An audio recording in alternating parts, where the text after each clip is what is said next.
Quebec's federalist forces are in disarray, and Ottawa just made it worse. A year away from the most important election in a generation, the sovereignist movement has momentum. Bonjour Canada, welcome to this thing, Quebec politics with an accent. To understand what happened this week, we need to go back in time, a moment that defined Quebec and Canada modern politics.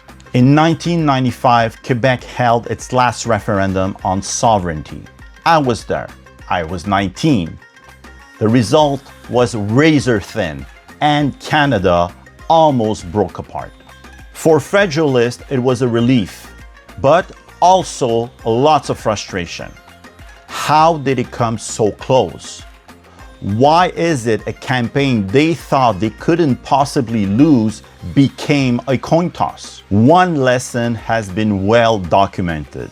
The Federalist side did not take the sovereignist movement seriously enough. They underestimated it, they dismissed it, and when you don't respect your opponent, you get a rude awakening. 30 years later, history is just about to repeat itself.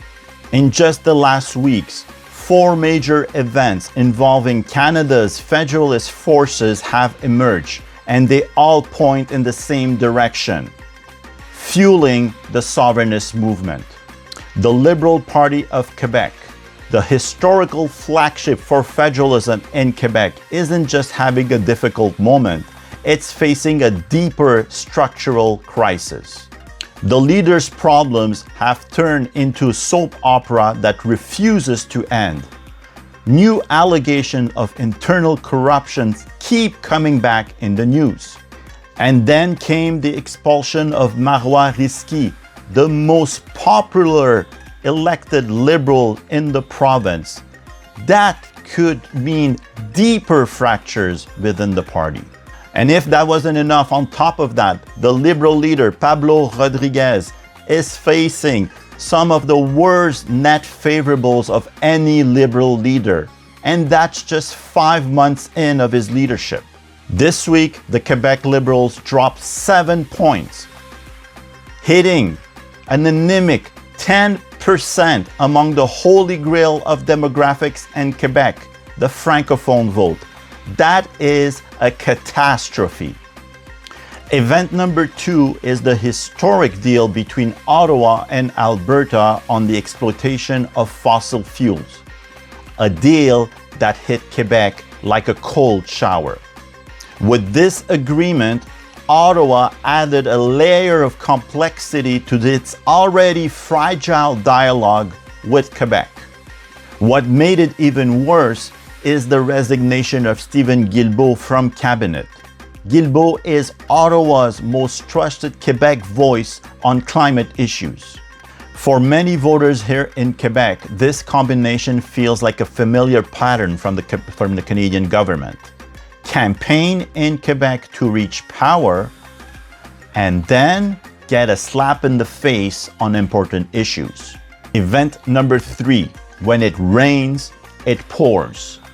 To replace Stephen Guilbeault, Prime Minister Carney appointed Marc Miller, Minister responsible of Canadian identity and culture, a portfolio that oversees cultural expression and languages.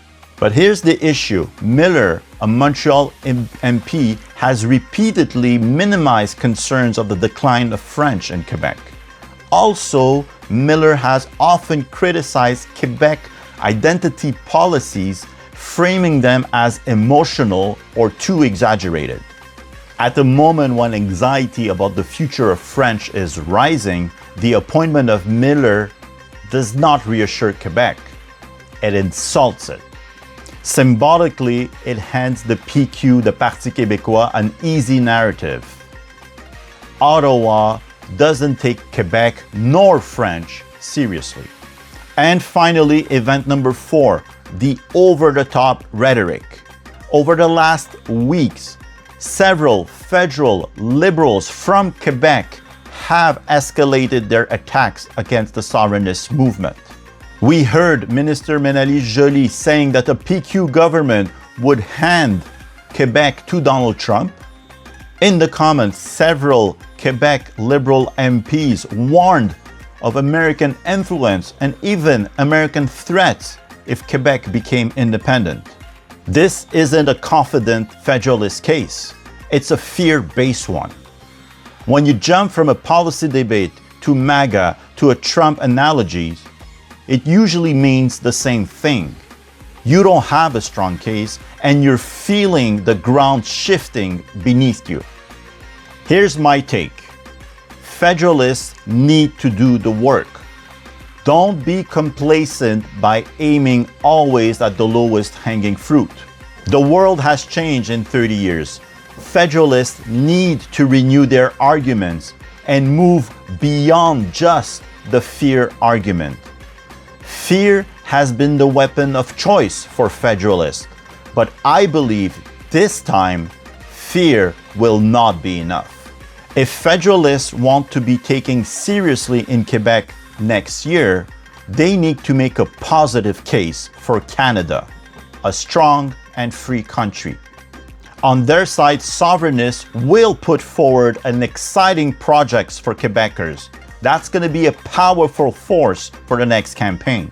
For Federalists to concede the hope and dream corridor to Sovereignists would be a huge strategic mistake. A mistake that almost broke Canada 30 years ago. In an upcoming campaign where momentum matters, inspiration matters too. And right now, the Sovereignists are the only ones in Quebec offering it. Federalist forces, if you want to fight for your country, it's time to wake up. This was Distinct Quebec Politics with an Accent. I'm Farouk Karim. À la semaine prochaine.